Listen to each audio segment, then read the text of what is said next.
What can you tell me about this behind closed door event that's happening on Tuesday evening?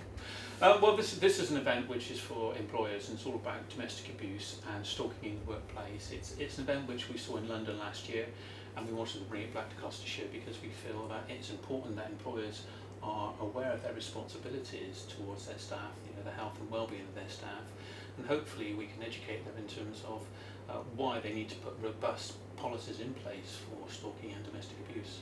So how significant a problem is it for say managers and bosses in the workplace? Because obviously they want their staff to be happy, but they've got other things to be thinking about as well.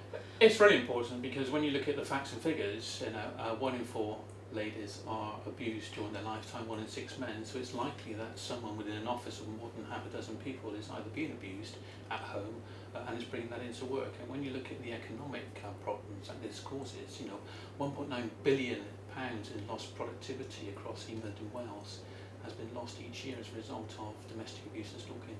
That's quite a significant amount. Do you think people at the moment are aware just how important it is, not only from an emotional point of view but economical as well? I don't think so, because far too long it's been a taboo subject, and therefore people ignore it when it comes to work.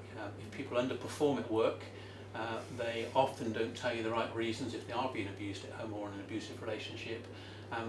More often than not, that culminates in then doing the performance management review and quite often being sacked or being released because they're not performing. But actually the real reason is that they're being abused at home, and therefore businesses need to take that on board and try and help these people in their well-being.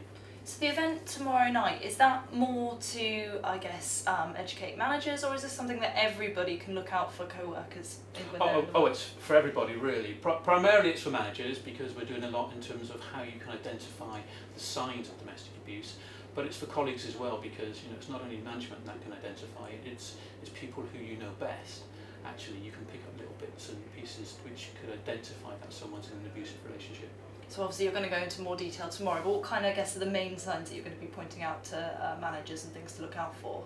A lot of it is around patterns of being late, not being able to be sociable outside of work, receiving texts and calls during work on a constant basis, and many other things which may sound small, but when you add them all up, they really culminate in a bigger picture, which is a real problem. Yeah. So I guess the thing is to look more into the deeper issues rather than just thinking they're not behaving properly at work. Absolutely, it often culminates in underperformance. So if you look back at why that person is underperforming and try and get to the true reasons, and often it can be as a result because of that relationship that's at home. So the actual event tomorrow, who's going to be there apart from yourselves? We have a number of speakers there. I'm speaking from a family perspective. We have our patron Julie Etchingham, who's the IGN newsreader. We have Richard Berry, who's the Assistant Chief Constable of Gloucestershire Police. Martin Sir, the Police and Crime Commissioner. We have the Chief Executive of Women's Aid, Hollie Neat, and also Laura Richards, who is a criminal behaviourist, but also she's CEO of Paladin, the anti-stalking advocacy in London. And if someone can't make it to the event, but they kind of want to learn a bit more about it, is it the sort of thing they can just go to your website and find out more information? They can go to Gloucester Take a Stand website, which has more information, but what we're hoping to do, if we have the success of this one, then we're hoping to run this one in Bristol as well, and maybe in Wiltshire later on in the year. So hopefully employers then in those areas will have a chance to come along and see and hear what people have to say.